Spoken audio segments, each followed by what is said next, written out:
when we were driving from Oakland from our hotel, and we're heading into San Francisco, and that's when I heard about it, and it was a shock. And you know, everybody who knew Irv knew he was full of life and everything else, so it was a shock to all of us, and I can only imagine how Brett felt.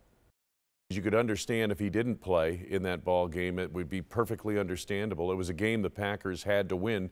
They were in one of those situations where coming down the stretch, they had to win every game to get into the playoffs, it seemed like. So, but it wasn't a surprise to see Brett go ahead and play in it, but it would have been understandable if he did not.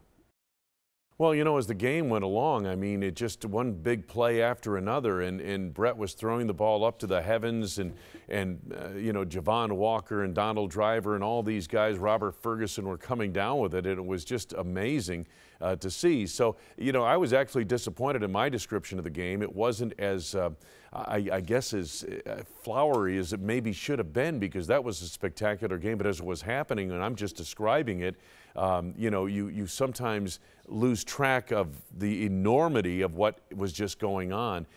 Certainly the background and everything, you could tell when Brett would make a play, he was Brett, and then he'd go back to the sidelines, you could tell he was thinking about his dad and the situation with the family and everything else. So you could tell he was playing with a heavy heart.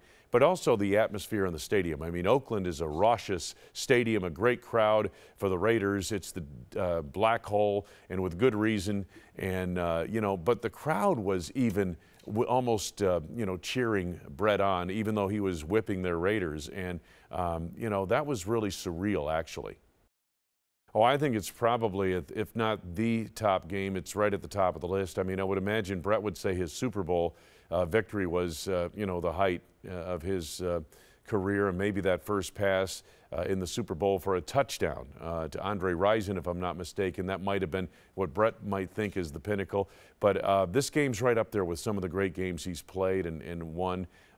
You know, because of the courage it took to play that game with a heavy heart, to play that game because he knew his dad would want him to play that game. And then to dedicate the game to his dad and have it unfold the way it did. You know, you can do that you can, you know, dedicate a game to somebody, but it may not go well.